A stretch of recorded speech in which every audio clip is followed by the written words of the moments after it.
So we're going to get right into the news because I am on break from teaching today. What I wanted to talk about is decentralizing your assets and decentralizing your wealth, or in fact, your entire life, because a lot of people did not understand or overstand what I meant by there were some people who actually lived outside of the United States Incorporated and didn't deem themselves as citizens. They don't call themselves citizens, nor neither do they call themselves sovereign citizens. There's no such thing as a sovereign citizen. Either you're sovereign or you're a citizen. A citizen is classified as a slave. So people who are operating as a national or a state national understood and overstood that they were sovereign, and they acted as such. One of the ways that they operated outside of the United States Incorporated, which is now defunct and bankrupt, we know that over here, was actually, yes, to not pay taxes. Sovereign individuals do not pay taxes. This is what I was trying to bring home to everybody. Aloha, good morning. That sovereign individuals are people who understood their power as being a sovereign person that was guided by the common law or the law of the land and Constitution, did not pay taxes because they understood and overstood that paying taxes is what citizens or slaves did, and that it was a voluntary act. So another way that they operated in the private was to put their assets in trust. So a trust is a signed, notarized living document that has to be funded. It could be funded by businesses. It could be funded by life insurance policies. It could be funded by money or any other means. So it's a living document that's signed and notarized. It holds and manages your assets. And when you put your assets in trust, you don't own your assets. The trust owns your assets. The trust manages your assets while you're living and when you are gone, when you transition. So the trust guides what happens to the assets that are in it, and it also, you can also dictate from the grave what happens to those assets. So it's possible also when you have trust to avoid taxes. You just have to know how to do that. And there are so many ways to get around the system as a sovereign entity or a person living in private. You can also do certain things to let so that nobody can see on record what trust you hold. That would cost money right now anyway, to do that through an attorney. Now, right now, all trusts that I know about, and I have taken estate planning classes, all trusts that I know of right now are attached to an EIN number, which means the EIN is attached to the IRS. And that's why if you have a trust now, you will most likely and probably have to redo the trust once we remove back to common law or constitutional law, which is in alignment with the Republic. So you will do a common law living business irrevocable trust most likely once you redeem your Zim bonds, once you do exchanges with your money. But right now you can establish a trust, and I am a partner with a firm that's an estate planning firm. We'll get into that later. I'll just put that video in the description section. So what can you put in a trust? Anything that you own. Clothes, that's a part of your estate. Jewelry, money, life insurance policies, what else? Gold, silver, precious metals. You could put businesses in a trust. Currencies, exotic currencies, all those things can be put in a trust so that you can operate in private just like everybody else. So people think that wealthy people are sneaky, they're slimy, they're snakes, they don't pay taxes. No, wealthy people are smart. Okay, John D. Rockefeller said, own nothing, control everything. Put your assets in trust, then your trust owns the assets and you control the trust. So that's just a little spiel about how you can operate like the wealthy. So people think of trust fund babies as people who are extremely wealthy. You can be a trust fund person. Your children can be a trust fund babies by just putting your assets in the trust and dictating and mandating how those trusts are to be distributed, even while you're living. You can even have a business in trust and pay your employees and your children outside of that trust. So don't have much time, so forgive me if it seems like I am going too fast. So this is how people lived in a private. They actually have trust.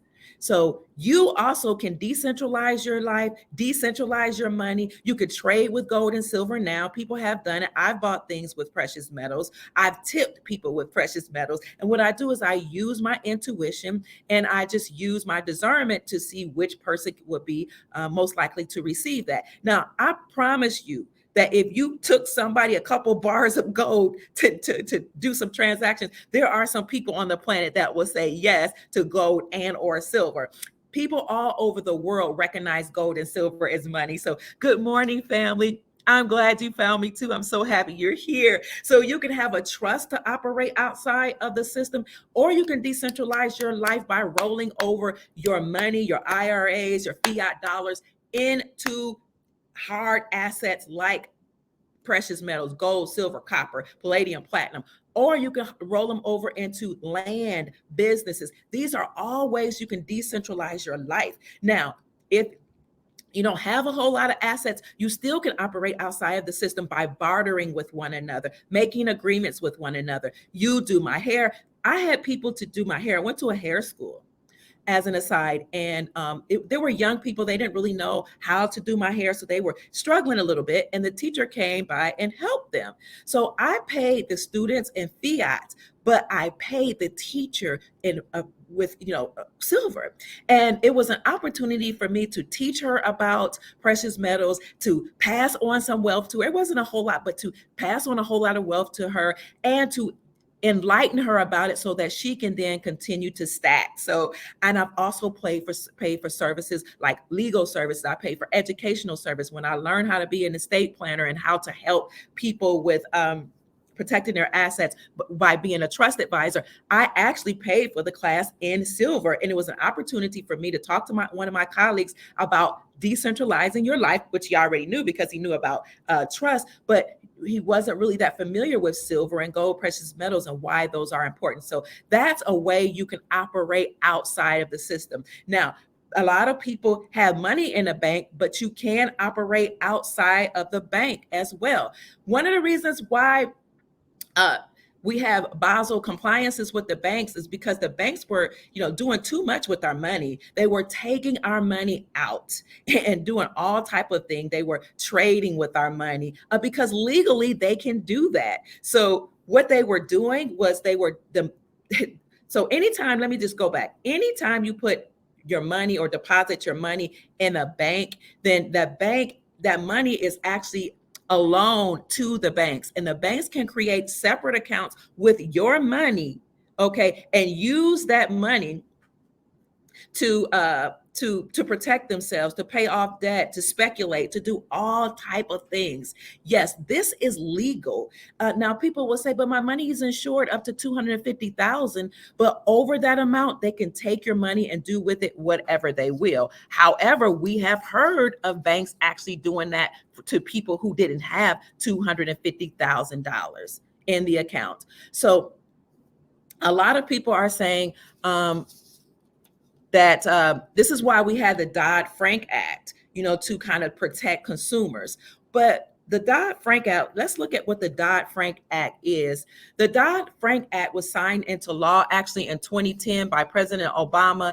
It was in response to our big financial crises that occurred in 2008, and that financial crisis became known as the Great Recession. So what he did was put regulations on the banks so that banks can no longer do bailouts, because under the Obama administration, the banks got in trouble. You all know, you heard of that. So the government bailed out the banks because Obama said the banks were too big to fail in 2008 and 2009. But the Dodd-Frank regulations in 2010 is when Obama came back and said, okay, we're not going to do any more bailouts. And it looked like that was very benevolent. And, and in a way it is. But especially when you consider that the government is out of money and is bankrupt and defunct anyway. So yes, I guess it was a good thing. But you have to keep in mind that if you no longer do bailouts, that puts you in a position to do bail-ins. And according to the Dodd-Frank Act, that made us open to bail-ins. Now, there was a regulation called Regulation D that allowed the banks to take your money, put it in a separate account in their names, and speculate, do business, and make loans and all type of things. This is why Basel III compliance was important, because now you have to banks had to acknowledge gold as a tier 1 asset and gold as money. And then Basel IV compliances meant that banks now had to have gold to back their positions. So now we saw banks in record numbers actually hoard gold in Q3, right? They hoarded 400 tons of gold in the amount of about $32 billion. And there were some amounts that were hoarded that we don't even know about. So through Dodd-Frank, now no more bank bail-ins, but now we were subject to, no bank bail-outs, but now we were subject to bail-ins. And this is why we need 45 to come back. Because what 45 did was he said, the Dodd-Frank Act looked like it's benevolent and it looks like it's protecting the consumer, but not quite. And it was a very complicated that act is, and it's so many pages you have to read, it's so many fine print things that made the consumer still be open to predatory practices by the bank. But President Trump attacked the Dodd-Frank Act and he modified it. So again, according to the Dodd-Frank Act and Regulation D, they could take our money, they could do whatever they wanted to do. They could do bail-ins to protect themselves. But that's why behind the scenes, the White Hats made sure that banks had to have gold and precious metals to back their positions. So we're talking about operating outside of the system, decentralizing your life, decentralize your assets, roll over your money into precious metals, into banks, and into land or farmland, however you can, while they get these things in place, okay? And if you're interested, you already know how to contact Andy Schechtman, info@milesfranklin.com to get a gold IRA and or to add gold and precious metals to your possession, gold and silver. So let's look at President Trump. So he needs to come back because he modified the Dodd-Frank Act, and that really upset the people who were in power. So this was actually published May 2018. Trump signs the Dodd-Frank rollback. President Trump on Thursday signed a bi-party bill to loosen key portions of the Dodd-Frank Act of 2010, cementing the first major changes to President Obama's landmark banking law. Because a lot of people thought that banking law was so benevolent. But again, we were subject to bank bail-ins. Trump enacted the legislation during a White House ceremony 2 days after the representatives passed the bill. He had pledged to dismantle Dodd-Frank, a law targeted by Republicans, and touted the bill he signed as the first step in that process. So it says, while the bill will release dozens of banks from stronger Federal Reserve oversight, if they claim they fell short of the president's vow to repeal and replace it. But that's not true.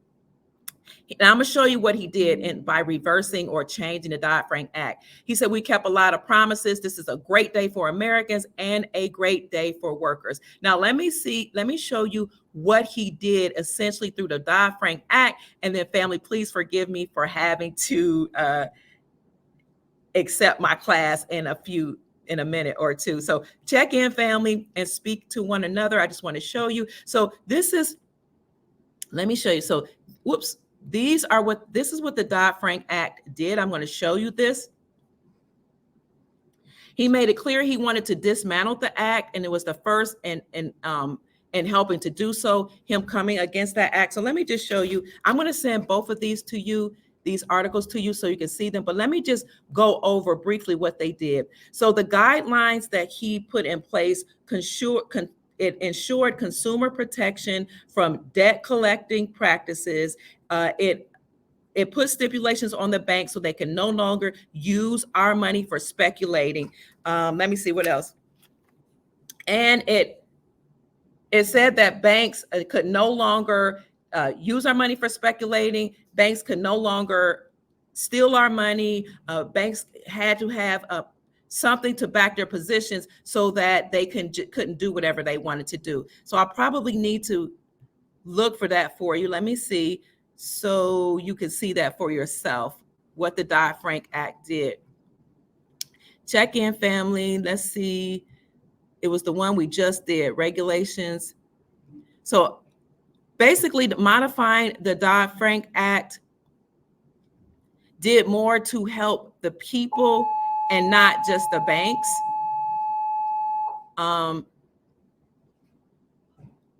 He said they shouldn't be regulated. He also said that the rollback will help community banks and credit unions become vibrant and strong, insisting years of over-regulation of these community banks which suffocated small firms. So he was helping out community banks. He said they shouldn't be regulated the same way as big, complex financial institutions. This is all about the Dodd-Frank disaster. Bank and credit union lobbying groups praised Trump for enacting the regulatory relief they've sought for years. So family, I'll have to get out of here. I'm sorry, this was just a brief review, but trust me, there are ways that we can operate outside of the system. You can roll over your assets into precious metals, but in the meantime, you can also consider ways to trade with and barter with one another, use precious metals to purchase things that you desire if you like, or put your assets in a trust. So consider deregulating your life. Consider operating in private. Grow your own food. Let's make your own clothes, fix your own cars, and help each other to do the same. Find out who in your community can do those things and barter with one another and make agreements with one another. So my name is Dr. Kia Pruitt. I hope I've said something to raise your vibrations and inspire you to create the most amazing, magnificent life that you desire and deserve. I gotta go, family. My students are knocking on the door. Peace. I love you all. See you later. We'll come back and talk about this later. Bye-bye.